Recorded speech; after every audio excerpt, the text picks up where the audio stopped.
na or maghintay pa tayo ng 5 minutes? Sige.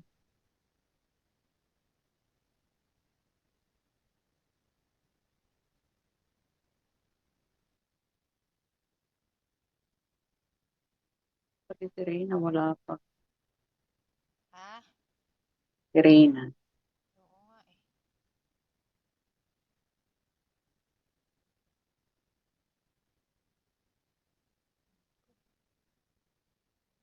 Hello? Saan na kayo? Si Maymay wala din. May, si Dailin.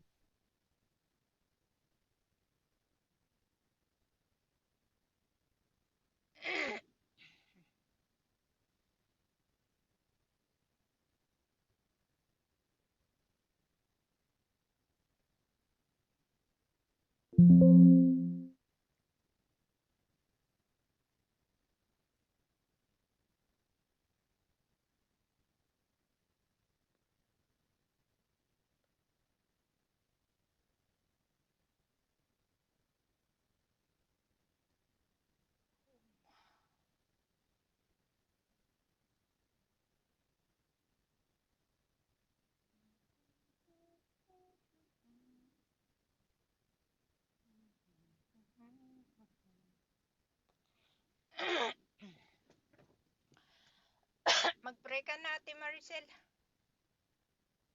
Ako pa talaga. Start na? Oo, mag-start na tayo. Wala pa sila. Habol na lang sila. Sige. Ama naming Diyos, kami po ay nagpapasalamat sa gabing ito at kami po ay muling nagkatipon upang magpatuloy sa pag-aaral po ng inyong banal na salita, Panginoon. Maraming maraming salamat po, Panginoon, sa kalakasan ng aming katawan na inyong ipinagkaloob upang kami ay makapagpatuloy sa aming mga gawain, sa aming mga trabaho, sa aming amo. At ganoon din po ang ibinigay niyo po kalakasan ng aming buhay spiritual, Panginoon. Naway magamit po namin ito sa pagpapatuloy ng aming ah, pag-aaral at naway magitna po kayo, Panginoon, sa aming guro, sa aming tagapagsalita na naway ma-deliver po ng niya ng ng maayos at maunawaan po sana namin at maisapamuhay, pumasok po sana sa aming puso na at hindi po mabaliwala, Panginoon. Maraming maraming salamat po, Panginoon, at hindi mo po kami pinapabayaan. Tawarin mo po kami sa aming pagkukulang. Dinadalangin ko rin po, Panginoon, ang mga ibang kasamahan po namin na sana po ay maka-join din po sila mamaya at magkaroon din po ng time na makapakinig sa inyo. Maraming maraming salamat po. Ito po ay aming samot dalangin sa matamis na pangalan ni Jesus. Amen. Okay. Paki-mute yung ating mga mic kasi para hindi daw maingay doon sa recording nila. So, Lahat, magpapatuloy. lahat kami mag-mute. Oo, sandali. Pagka may Mm. question lang, pagka doon sa question and answer, pwede na kayong mag-on. Okay? Sige. Okay. Saan na yung aking Biblia? Ito. So, basahin natin yung binasa nyo ba, ate, yung assignment? Yung assignment natin ay nung nakaraan is John 1:35 to 51. Basahin lang natin yung scripture bago natin isa-isahin. Sabi dito, again the next day, John was standing with 2 of his disciples. So ito si John the Baptist And he looked upon Jesus as he walked, and said, Behold, the Lamb of God. And the two disciples heard him speak, and they followed Jesus. Sila, Andrew at saka si John.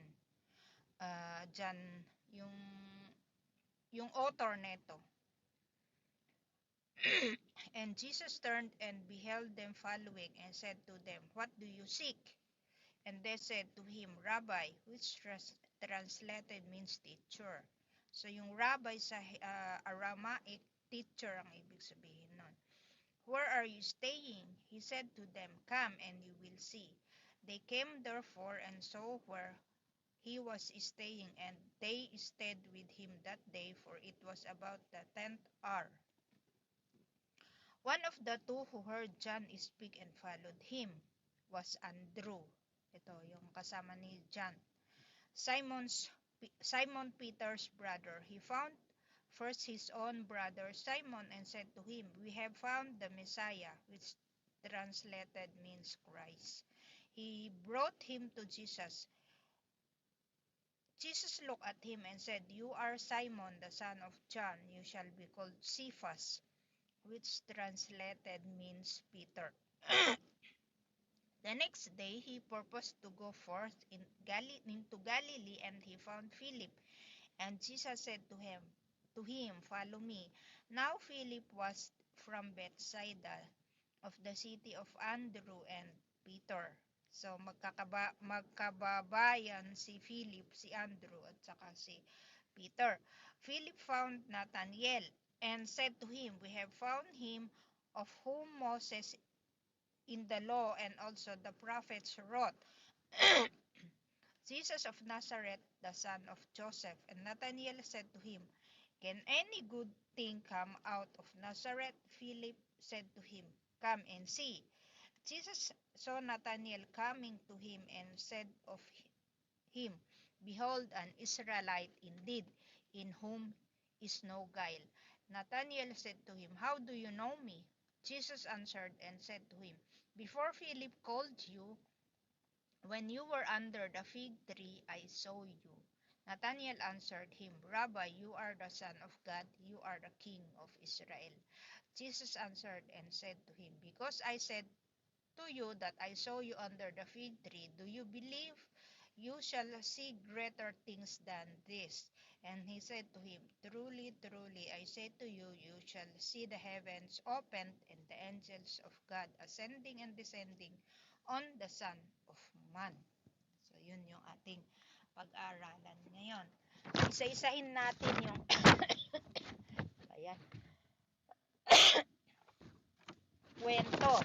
Diba nung nakaraan, sabi natin na i-review lang natin konti para ma-connect natin dito sa ating topic. Sinabi natin na si John the Baptist ay nagbabaptize dun sa ilog Jordan. At kasama dun sa binaptismuhan niya ay sino? Jesus Christ, diba? And then, dun sa sunod na araw, ayon dun sa binasa natin, nakita nila si John, nakasama yung dalawa niyang apostle. Ito nga si John yung sumulat dito at saka si Andrew. And then meron pang nabanggit siya na pangalan, si Simon, yung kapatid ni Andrew, na tatay nila si John, Jonah or Jonas. Ito yung mga ginamit ng ibang Gospels doon sa Matthew, Mark, and Luke. Yung si Simon. Siya rin yung Cephas or Peter. Pero ang ginamit ni John dito, Simon Peter, so pinagdalawa niya yon. At saka isa dito rin si Nathanael, son of Ptolemy, who lives in Cana, Galilee. So magkabilang bayan sila, nasa Bethsaida sila, Philip, sila Andrew at saka si John at Simon. Si Nathanael naman ay nasa Cana. Ito ayon dun sa takbo ng kwento, magkakakilala sila. Kaya nga, nung nakita nila si Kristo at nakilala nila, pinuntahan nila tong mga kakilala nila. So, lesson 4. Unahin muna natin si John. Itong si John na to, sila yung mga disipulo ni John the Baptist. Disciple niya sila Andrew, at malamang nakakilala niya rin sila Simon, sila yung kapatid ni Andrew. At yun yung topic din natin nung nakaraan, na yung role ni John the Baptist ay ituro niya sa mga sumusunod sa kanya, sa kanyang mga disipulo, ituro niya si Jesus sa kanila. So, ito yung ginawa rin ni John the Baptist. So, itinuloy niya na behold the Lamb of God, sabi niya ganon. And the two disciples heard him and speak. They followed Jesus. So, hindi sumama ang loob ni John the Baptist nung etong si John at saka si Andrew, si Kristo na yung kanilang sinundan. Kasi nga, yun naman talaga yung role ni John the Baptist, to point out who is the Messiah and then lead yung kanyang disipulo doon sa Messiah, yung napag-aralan natin last time. So, yun yung ginawa ni John the Baptist. So, sabi niya nga ni John the Baptist, I must decrease and Christ must increase. So, ito yun. So, yung disipulo niya, tinuturo niya, sinasabi niya sa kanila na yun ang sundan ninyo. Behold the Lamb of God, sabi niya ganon. So, ito naman si John at Andrew nga, sumunod nga sila kay Kristo. At yung tinanong ni Kristo na, what do you seek? Ano ba ang hinahanap nyo? So, ano yun, isang tanong na hindi yung sino ang hinahanap nyo, pero ano. Ibig sabihin, alam din ni Kristo na may desire sila Andrew at John na mas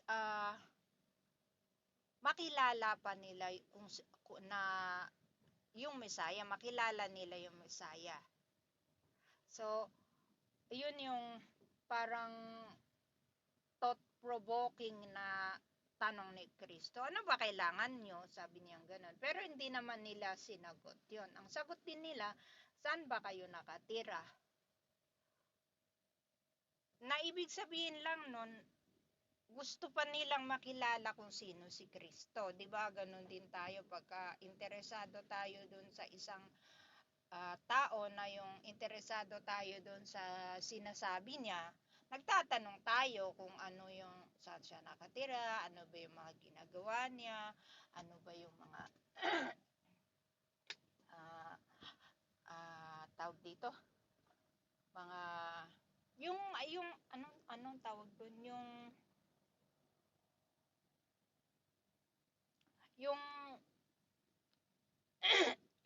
pangkaraniwang tanong na kung alam natin yung kung gusto nating makilala yung tao.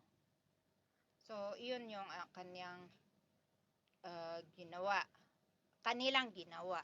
So, unahin natin muna kilalanin si John na kasama ni Andrew na sumunod kay Kristo. So, itong John na to, siya yung sumulat nitong Gospel of John. Author of John's Gospel, ito. And then, 1st, 2nd, and 3rd John doon sa New Testament, doon sa Epistle. And then, itong Revelation. So, itong apostle na to. Siya rin yung John the Beloved na sinasabi. Ito nga, disciple of John the Baptist, and then one of Jesus' inner circle, together with James and Simon. So, isa siya sa pinaka-most na kadikit ni Kristo doon sa kanyang tawag dyan, doon sa kanilang 12 na, doon sa kanyang 12 na apostoles, itong tatlo ang pinakadikit sa kanya. Itong si John the Beloved, si James na kapatid din ni John na to, and then si Simon. So, titingnan natin yung character naman ni John. So, ito yung ito yung first encounter nila kay Kristo. Kasi itong tutumbukin natin habang nag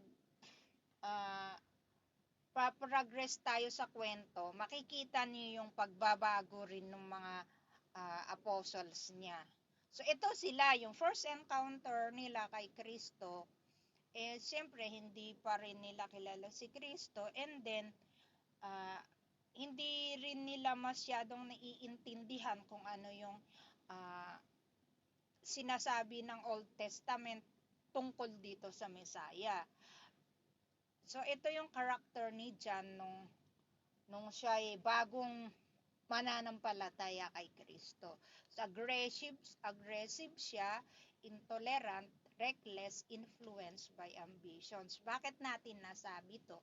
Kasi nung sa Luke 9 na nagpunta sila sa tingnan natin yung Luke 9.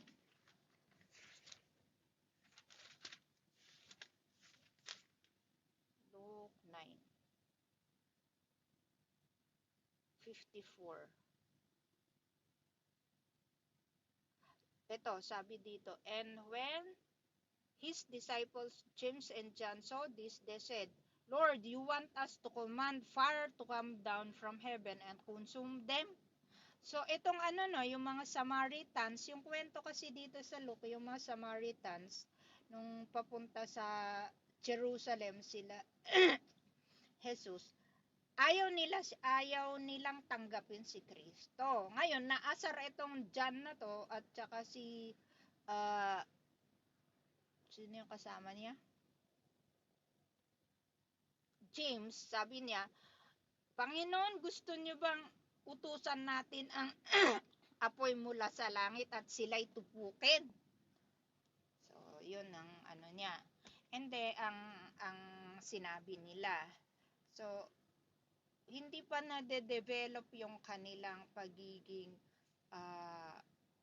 mahabagin, hindi pa na-develop yung pagiging maawain, yung kanilang patience, hindi pa. Kaya ito yung reaction ni John. And then, doon sa Mark 9 naman, sa kwento naman nung Mark 9, tingnan natin. Ano ba? Nangangati yung lalamunan ko. Mark 9:38. Sabi niya man dito, John said to him, Teacher, we saw someone casting out demons in your name, and we tried to hinder him because he was not following us. So itong si John, nakita nila na may nagka-cast out ng demon, yung pinaalalayas yung demonyo. Tapos pinigilan naman ni John kasi nga hindi daw nila kasama. So may pagka-exclusive din itong si John, hindi porket hindi nila kasama, hindi kasama dun sa ginagawa. So nakarinig sila ng rebuke mula kay Kristo. So kung itutuloy niyo sa kwento sa Mark, sinabihan nila si Kristo na hindi porket hindi kasama doon sa apostoles, hindi nakasama doon sa doon sa kingdom ng Messiah. Yung parang hindi namang yung parang ganito ang example. Doon sa atin sa simbahan Ate Maricel at saka si Pami. Meron taga-ibang simbahan na Christian din naman, sabihin nating Lutheran. Tapos itong Lutheran na to, nagpapaalis ng demonyo. Tapos ikaw, Ate Maricel, pipigilan mo siya kasi hindi natin siya kasama sa EFC. Yun yung kwento ni John dito. Na hindi ganon, sabi ni Kristo, na kung sino man yung kakampi natin as long as hindi naman kontra sa atin, sabi ni Kristo ganon. Tapos dito naman sa Matthew 20:20 to 24. Ito yung nagpunta yung nanay nila James at saka ni John na sabi niya, Panginoon, pag kayo'y nandun na sa kaharian ninyo, kung maaari, si John at saka si James ay sa kanan, si John at saka si James sa kaliwang side. Sabing ganon. So, parang may feeling na of entitlement din sila. Yung bang, yung parang right hand at left hand ni Kristo, yung feeling nila na kung pwede daw yung ganon, sabi nung nanay. Which is, hindi, doon sa kwento na yun, hindi man lang sinabi ni John na, uy, ano ba pinagsasasabi mo? Pero si Kristo ang nagsabi na hindi mo alam kung ano yung hinihiling mo. Doon sa nanay nung dalawa na to. Hindi nila sinabihan yung nanay nila na, uy, ano ba yung pinagsasasabi mo? So, it it implies na gusto rin nila yung ganon, na sila yung kadikit ni Kristo, gusto nila yung ganon, na nagbigay naman ng parang hindi magandang pakiramdam din nung kasama niya, tulad na nila Pedro, nila Andrew. Yung feeling nila, siya yung tawag dito, yung parang right hand ni Christ, yung ganon. So, inaasam nila yun, na-ambisyon nila yun. So, ambisyoso rin tong si John. And then, ayun siya, ito yung yung John na hindi pa siya masyadong, hindi pa niya masyadong kilala si Kristo. Sa pagdadaan ng ating kwento, makikita natin na may pagbabago itong John na to. At yun ang topic natin sa mga susunod. Susundan natin yung kwento. Running na naman. Mag-ano uli kayo, no? Pagka naubos yung ating oras, mag-enter uli kayo doon sa ating link. Kasi 40 minutes lang yung aking time. May 9:44 pa naman tayo. 9 minutes. So, tingnan namin natin tong si Andrew. Si Andrew naman, siya ay disciple of John the Baptist. Ito ngayon si Andrew ang kasama ni John na sumunod kay Kristo. So sila yung una. Siya ay fisherman at siya yung brother of Simon. At itong si Andrew, hinahanap ko yung parang pagka-Andrew niya. Ito lang yung nakita ko. Walang negative na sinabi ang Biblia at sa other documents tungkol kay Andrew, kundi ito, has the heart of an evangelist, desire to please God and genuine love and compassion for other people. Pinakita niya ito dun sa, nung nakita nila yung Messiah, pinuntahan niya si Simon na kapatid niya at sinabi niya, uy, Simon, nakita namin si Kristo. Tara, puntahan natin, isama ka namin. So, yun yung role ni Andrew. So, excited siya na ipakilala si Kristo or tawagin yung ibang tao para makita si Kristo.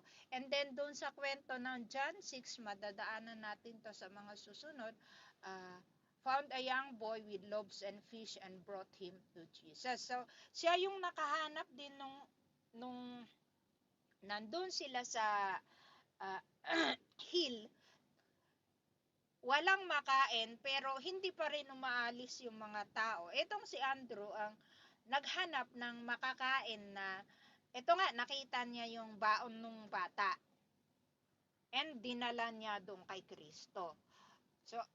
So na kilala ni Kristo yung bata na kasama doon sa crowd na yon. So ganoon si Andrew. And then, nung may nagtatanong naman doon sa John 12, may nagtatanong yung Greeks kay, I think, Philip. And then, ito naman si Philip, sinabi niya kay Andrew. So, si Andrew ang nagsabi na, ito si Kristo. So, dinala niya yung mga Griego doon kay Kristo. So, yun yung role ni Andrew dito. And then, yun, ganun siya. pagka may taong gustong makilala ni Kristo, come and see, yung ganon. Halika, dalhin kita sa kanya, yung ganon siya. So wala akong nakitang negative na character. Meron siguro pero hindi sinulat, hindi ko lang alam. Pero ganun si Andrew. Yung bang excited siya na ipakilala si Kristo, ipakilala yung mga tao kay Kristo. So yun yung role ni Andrew dun sa kwento, dun sa buong kwento ng Gospels.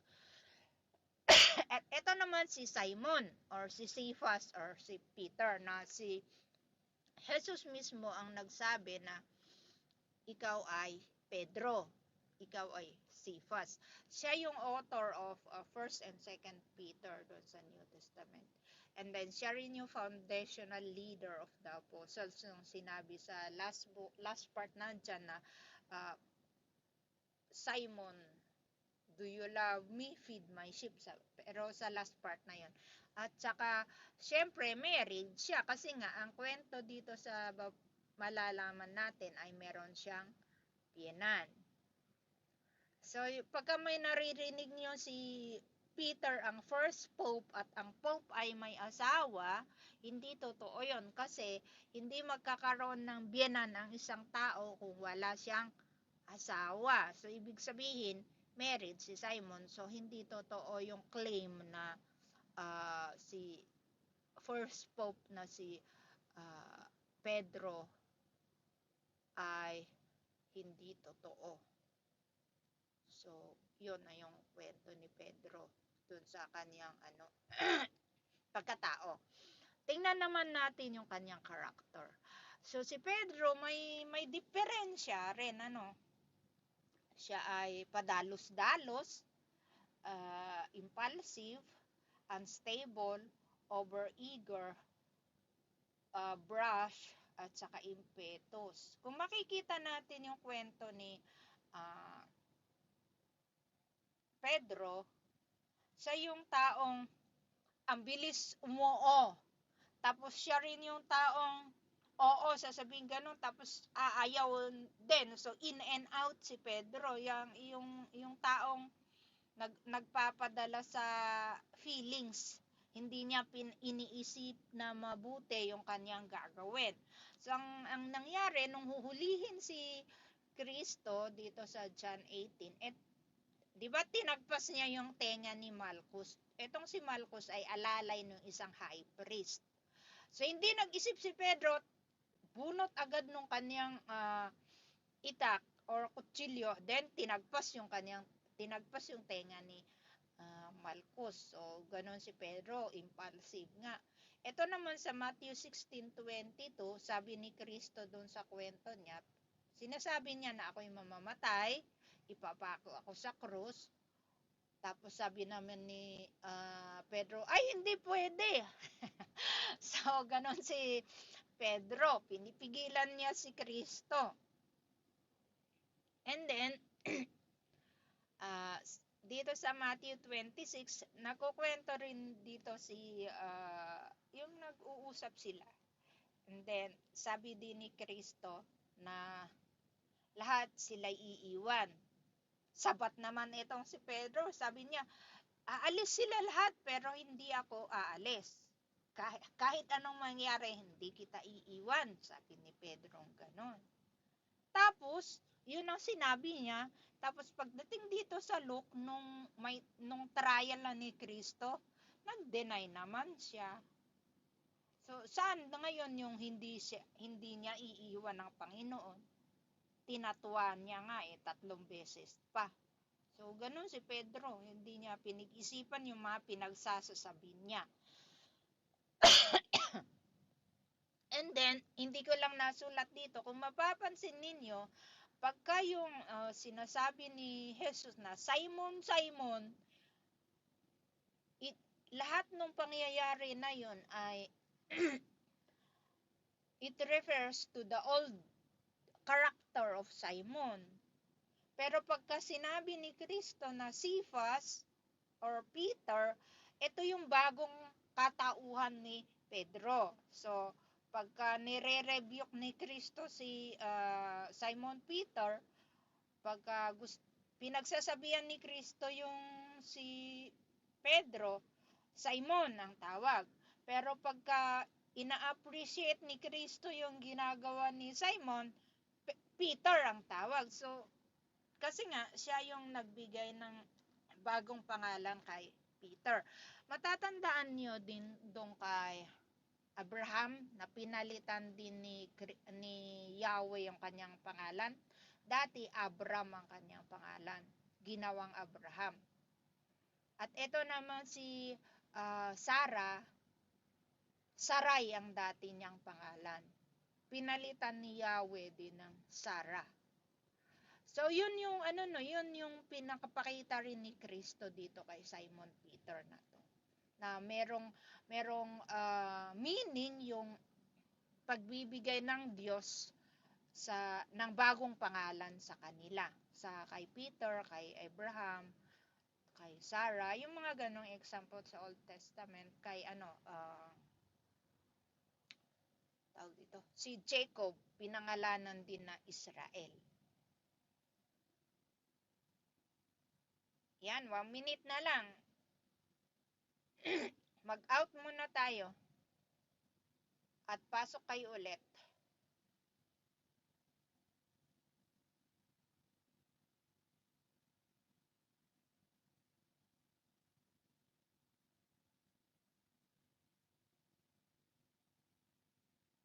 Out muna tayo and then pasok ulit. Tapos na yung tapos na yung 1 minute.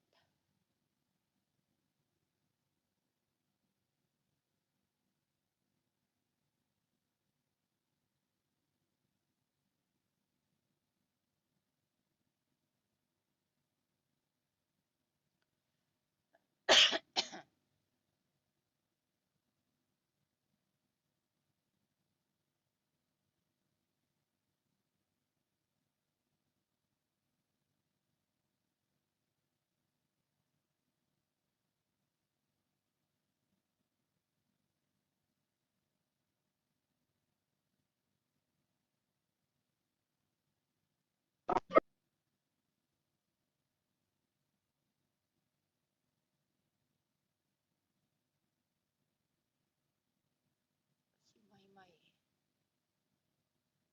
Nawala yung aking anak. Hindi kasama. Si Bami.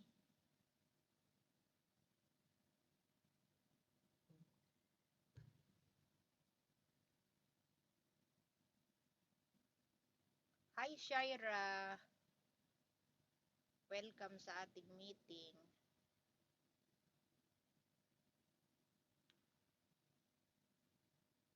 Okay, tuloy natin.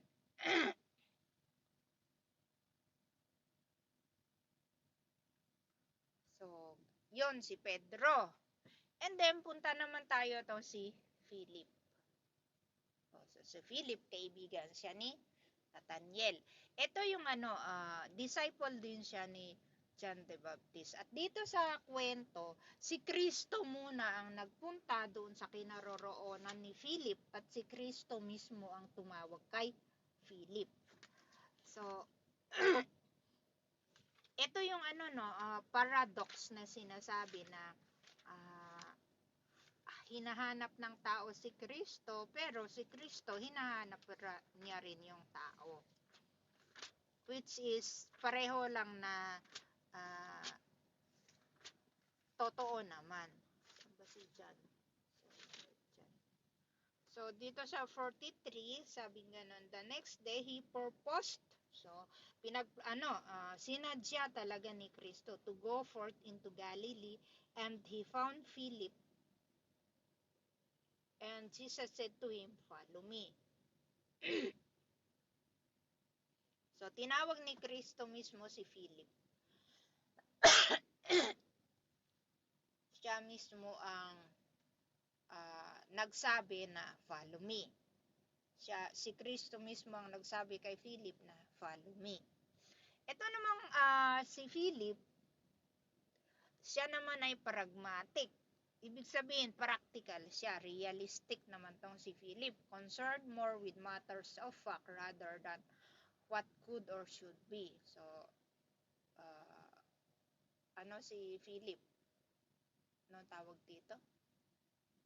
Uh, Realistic. Hindi siya nananaginip. Hindi siya, yung ganon, yung, ano, ang gusto niya, yung, practical siya. So, ganon si Philip.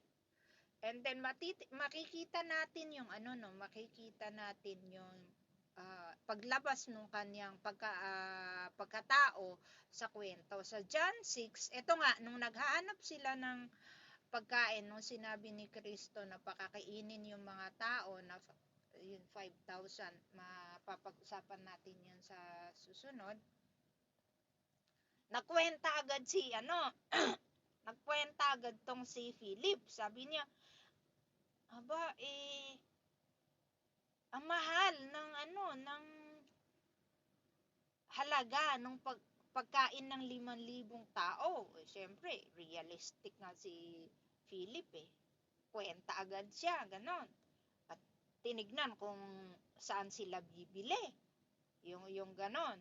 And then, nung sinasabi naman ni Kristo kung sino siya doon sa John 14, at pinapakilala ni Kristo kung sino yung Ama, sabi naman ni Philip, pakita mo sa amin yung Ama.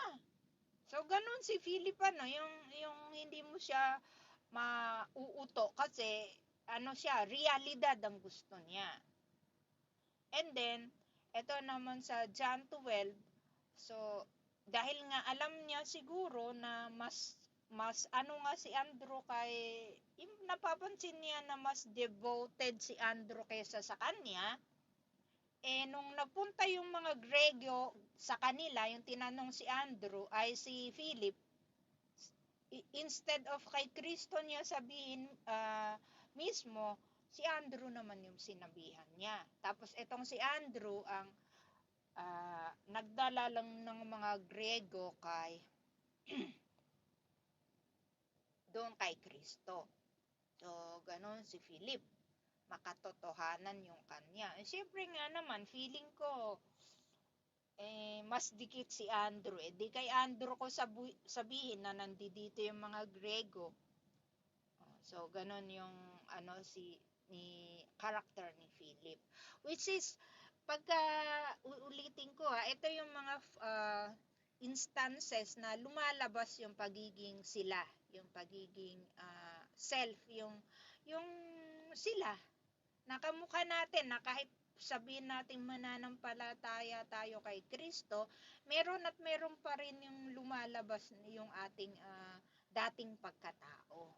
So, ganun din sila. So, hindi sila naiiba kaysa sa atin ngayon. Iyon ang kagandahan sa Biblia, walang itinatagong walang pinagtatakpan. Sinasabi kung ano yung totoo. Puntaan naman natin si Nathaniel. Tapos itong si Nathaniel, also known as Bartolome, dito lang sa sa Book of John ang Nathaniel ang tawag, pero doon sa Matthew, Mark, and Luke, Bartolome ang nakalagay. So, pagka nabasa niyo Bartolome sa Matthew, Mark, and Luke, si Nathaniel yun sa Gospel of John.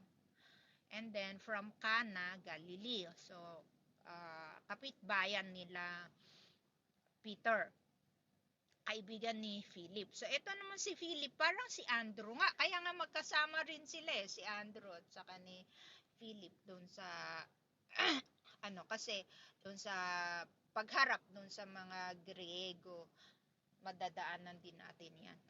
And then, etong si Philip, nung tinawag siya ni Kristo, agad naman nagpunta si Philip, pinuntahan si Nathaniel, na sinabi niya nga na nakita namin yung Mesaya. Siya yung anak ni Joseph. Siya yung sinasabi ng mga propeta. Siya yung papalit kay Moses. So, doon sa sinasabi ni Philip, masasabi natin na well-read sila Nathaniel, sila Philip, dito sa Old Testaments. So talagang inaabangan nila yung Messiah. Hindi nga lang nila alam na yun nga si Kristo pala. Ngayon nalaman si Philip, excited naman siyang ipaalam kay Nathaniel na kaibigan niya. Tapos ito naman si Nathaniel, sabi niya, meron bang galing sa Nazareth na maganda? Sabi niya ganon. Sa 46, sabi dito, can any good thing come out of Nazareth? Yung ibig niyang sabihin,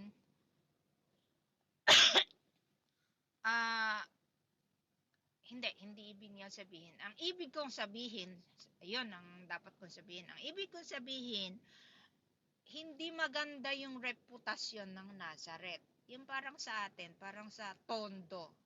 'Di ba? Pagka sinabing Tondo, mukhang mga sanggano yung mga kwento doon, yung may suntukan, may patayan, may barilan, yung ganun pagka sinabing Tondo, ang dating nakakatakot. Yung parang ganun na sa kanila, yung Nazareth, walang magandang kwento na mula sa Nazareth.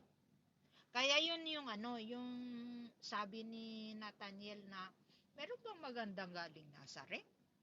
Na sinasabi mong doon galing yung Messiah? Si Joseph? So alam ni Nathaniel na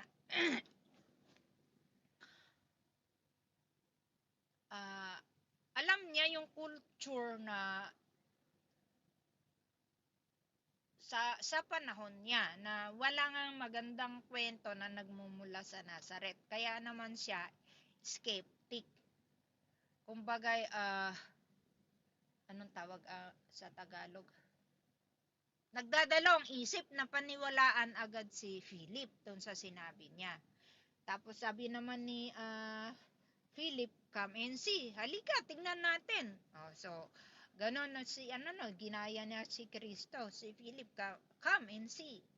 Kung ayaw mo na maniwala, sama ka sa akin at tignan natin at ikaw mismo ang makakakita kung sino yung sinasabi ko. Yung parang ganon. Yung sinabi ni Philip kay Nathaniel. Tapos, nung nakita nga ni Jesus si Nathaniel, ito yung kanyang comment, behold, an Israelite indeed in whom is no guile. So, dito sa binitawang salita ni Kristo, lumalabas uli yung sinasabi natin na all-knowing si Christ din. Kasi nga, doon sa John 1, doon sa first lesson natin, ay God din si Kristo. So, kilala niya na Israelita nga si Nathaniel. Alam niya rin kung ano yung nasa isip ni Nathaniel kasi nga, sabi dito kung itutuloy natin sa kwento, before Philip called you when you were under the fig tree, I saw you. So, bago pa lang lumapit si Nathaniel, bago pa lang puntahan ni Philip, alam ni Kristo kung nasaan si Nathaniel. At doon naman namangha si Nathaniel na, ito na nga. Siya na nga. Kaya ang kanyang ang kanyang answer kay Kristo, Rabbi, you are the Son of God, you are the King of Israel. So, doon sa sinabi ni Kristo na yun na nakita niya si Nathaniel bago pa magpunta si Philip, iba na ang nun, ang dating kay Nathaniel kasi anong tawag dito? Namangha siya doon sa sinabi ni Kristo. Doon nga lumalabas yung all-knowing, pagka all-knowing ni Kristo na anong tawag doon? Katapat ni Yahweh na all-knowing din. And then, kung itutuloy natin dito, sabi ni Kristo, dahil ba sa nakita kita, kaya ka naniwala. So, yun yung alam din ni Kristo na nagdadalawang isip si Nathaniel. So, alam ni Kristo kung ano yung iniisip ni Nathaniel. Alam niya rin kung ano yung pagkatao ni Nathaniel. And then sabi niya, truly, truly, I say to you, you shall see the heavens opened and angels of God ascending and descending on the Son of Man. So, ito yung verse na kinote niya. Kung nabasa ninyo Genesis, yung Jacob's ladder, na merong yung ang haba ng kanyang hagdan, tapos uh, pa, ano, paakyat panaog yung mga anghel doon. Ito yung kinote ni Kristo noon. Which is makikita din natin sa John 14 na I am the way. Yun yung itutuloy pa natin to ma ma-i-explain pa ng uh, uh, ang term nun, magkakaroon tayo ng clearer explanation dito sa sinabi ni Kristo na to doon sa verse 51. So sabi niya kay Nathaniel, mas makikita mo pa kung ano yung kung ano yung gagawin ni Kristo. Hindi lang yung sinabi niya na kilala niya si Nathaniel na nakaupo sa fig tree, mas marami pa yung kailangan nakakamanghang makikita ni Nathaniel. Mas marami pa kaysa dun sa sinabi ni Kristo dun sa kanya. Which is, yun nga ang mangyayari sa mga susunod nating pag-uusapan. And then, i-wrap up natin. So, ito yung ang pinaka-core theme ng kwento nila na to. Salvation comes by ways and means. It takes place when people seek Jesus who already sought them. So, hinahanap nila, tawag dito? Yung pinuntahan nila Andrew at John si Kristo, pero alam ni Kristo na sila ay pupunta nga sa kanya. So, iyon yung salvation sa atin. Alam ni Kristo na may mga taong naghahanap talaga ng katotohanan. Alam niya yon, at which is totoo rin naman. And then, totoo rin na bago nila hanapin si Kristo, alam din ni Kristo kung ano yung gagawin nila. So dito sa kwento, na-present yung paradox na sinasabi ko kanina, na hinahanap ng tao si Kristo, and then si Kristo mismo ang naghahanap din ng tao. So may maririnig kayong mga kwento na dahil sa panaginip, nagkaroon sila ng pananampalataya kay Kristo, lalo na sa mga Muslim countries na pinananaginip sila na ganito, ganyan, and then magkakaroon ng paraan kung paano nila makikilala si Kristo. Yung ganon. So ganito rin ang yung mga kwentong naririnig natin ngayon, kunyari yung mga missionary na yung first time nilang ma-meet yung missionary, tapos tanggap nila agad yung mga katutubo, yung mga ganon. Yung iba naman, naghihintay pa rin sila ng mga signs and wonders, yung ganon, para masabi nga ito ay galing sa Diyos. So dito sa kwento, nakita natin yung ganon. Kamukha ni Nathaniel na, totoo ba yung sinasabi mo, Philip? Tapos nagsalita ni Kristo na bago magpunta si Philip sa kanya, nakita na niya si Nathaniel na nakaupo doon sa ilalim ng fig tree. So, may mga taong ganun. Hanggat hindi nila nakikita yung confirmation, di rin sila naniniwala. Meron din na tinawag sila ni Kristo na sila mismo sa sarili nila na alam nila na ang Diyos nga ay yun. kamukha ni Philip.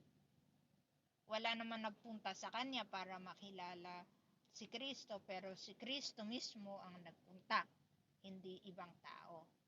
At si Andrew din na kaya niya alam yung Kristo dahil dito kay John the Baptist, kamukha rin ni John the Beloved. Nalaman nila kung sino yung Messiah dahil dito kay John the Baptist. At ito naman si Pedro, nalaman niya tungkol kay Kristo dahil sinabi sa kanya ni Andrew. So yun yung means and ways na kung paano nag-ooperate ang Diyos tungkol doon sa salvation ng bawat tao. So hindi natin lubos maunawaan kung paano ito, pero interconnected sila. At yun nga, punta pa rin tayo doon sa napag-aralan natin ng mga nakaraan na si Kristo, ang Diyos, ay bago pa makilala lang mga tao, bago pa siya makilala ng mga tao, ano ba yan? Ano ko sasabihin ko? Ay kilala niya na kung sino yung mga tao na to. So, yun lang naman yung ibig ko sabihin dito na salvation comes by ways and means. It takes place when people seek Jesus who already sought them. So, yun yung ating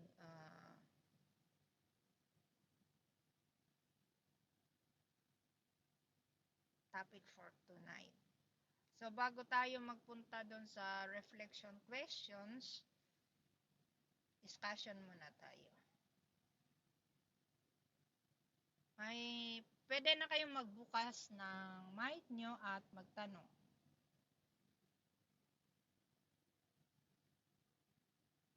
Hello, nandiyan pa ba kayo? Yes, dito pa. May tanong ba doon sa pag-usapan natin? So 5 pa lang 'yan, may pa.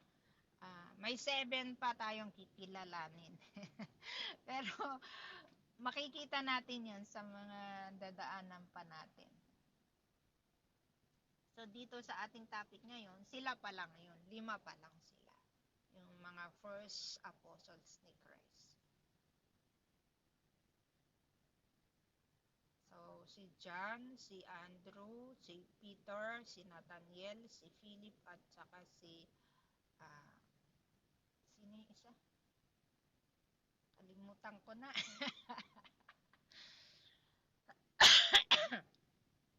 May tanong ba?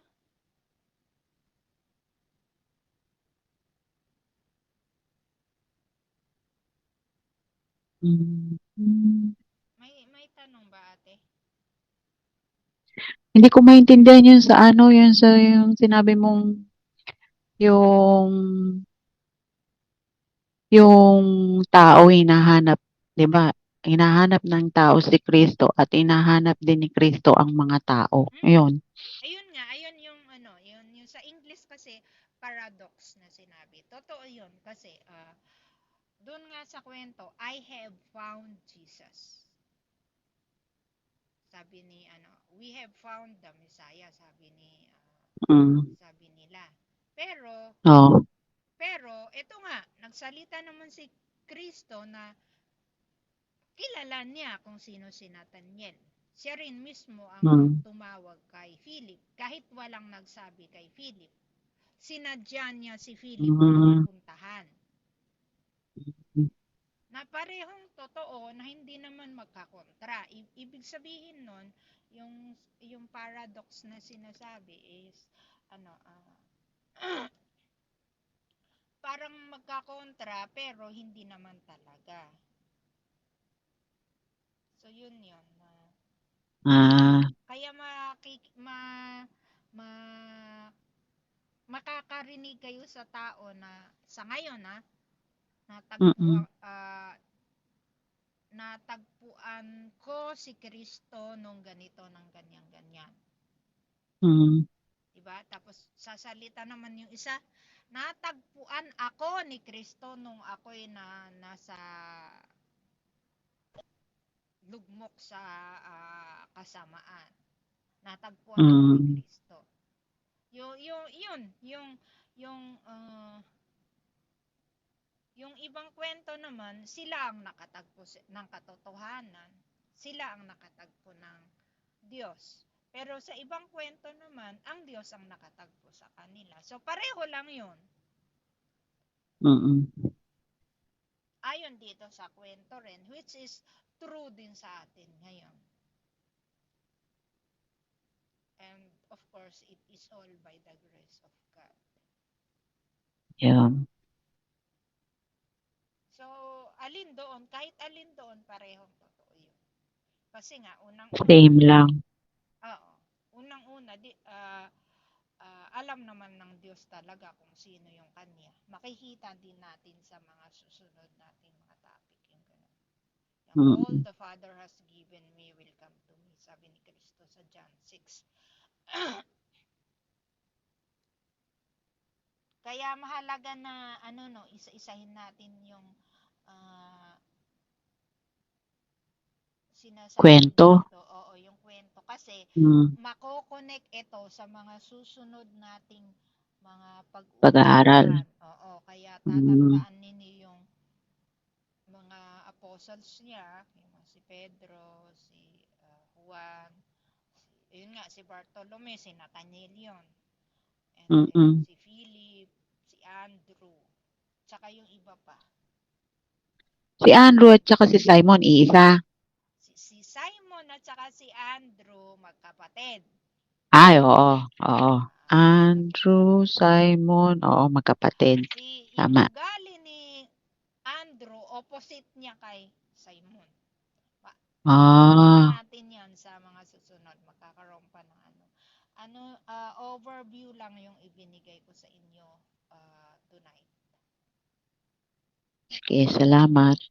Wala nang tanong?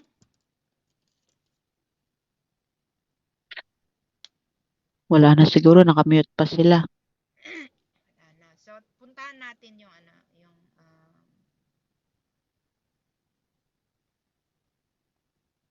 reflection.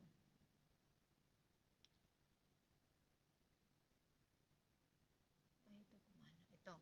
Yung reflection dito, how are you being encouraged by Jesus' knowledge of you, who you are? Nakaka-encourage ba yung kilala kayo ni Kristo? Siyempre. Kung sino kayo? Siyempre, di ba? Bakit? Paano? Sagutan ninyo yun. And then, how are you encouraged by Andrew finding his brother Simon and Philip finding his friend Nathaniel? Nakaka-encourage ba na yung si Andrew, pinuntahan niya si Simon. Excited siyang puntahan si Simon kasi nakita nga niya yung Messiah. No? And then si Philip, excited din niya puntahan niya si Nathaniel. Uy, nakita namin ang Panginoon. Diba? So, nakaka-encourage ba yung ganun na may mga taong excited silang mag-share ng Panginoon. Tapos yung iba naman, excited silang mag-aya na, ay, sama ka at meron kaming ganito sa simbahan. Tapos, ano ba yun? Come and see. Di ba? Tara, punta ka at nang makita mo. Ganon yung ginawa ni Philip Sabi ni Nathaniel, ay maganda bang galing sa Nazareth? Come and see, sabi ni Philip. Di ba? May maganda bang nangyayari sa simbahan? Halika, punta ka at makita mo. Di ba? Yung ganon. Yung kwento. So, pakisulat din sa ninyo yun, reflection paper ninyo yun. And then, what practical ways you want others to hear? Others hear what practical ways you want others hear about Christ? Ano ba yung ngayon na alam niyo rin na kayo ay anak ng Diyos at tinubos ni Kristo? Ano ba yung mga practical na paraan para yung iba makarinig din sila si Kristo? So yun lang naman yung tanong. So, ito yung pinaka ano no, sa reflection ninyo, sabi ko last time, na ito yung pinaka application ng mga napag-aralan natin. Mga guide questions lang ito. Mga personal applications sa akin din. And then, assignment ulit. Ito, John 1 to 11. Chapter Diyan, 2 to na na tayo. tayo. Oo. Yay! Ay! Diyan po, So, yun yun. 1 to Chapter 2 11. na tayo. Ito yung first miracle ni Kristo. Hmm, Okay? okay. Ate, Oh, yes. wala na, na-close mo na. Di Saan, pa. saan, saan? Hindi, Ano gusto ko yun? sana makita yung first ano ba? First page. First Kung page ano ng, first page ng discussion mo Hindi niya ngayon. siguro na-screenshot. O hindi ko na screenshot. doon sa reflection, Hindi, sa Hindi, una, yung unang-una. sa lesson sa 4. lesson 4. Wait. Yung kay Mm-mm. Simon. Wait. Saan ba si lesson 4? Ito. Tika lang. Tika lang. I-ano ko muna yun. Sige, bilisan mo. Salamat. Wala na. Okay na. Okay. So, yun yung ating topic. But, nawa may naintindihan kayo. So, Check attendance. nawala si Rena. Nandito kanina si Rena, no? Kaya nga nawala siya. Tsaka yung anak mo. Ikaw nga ate ang mag-check na attendance natin. Ako? Oo. Sige, screenshot ko na lang yung naka-join. Sige, okay na. Nawala yung aking anak siguro. Hindi ko alam kung natulog. Kung nakatulog. Okay na yung attendance. So, yun lang po. Tapos na. At Closing prayer ka natin. Ay,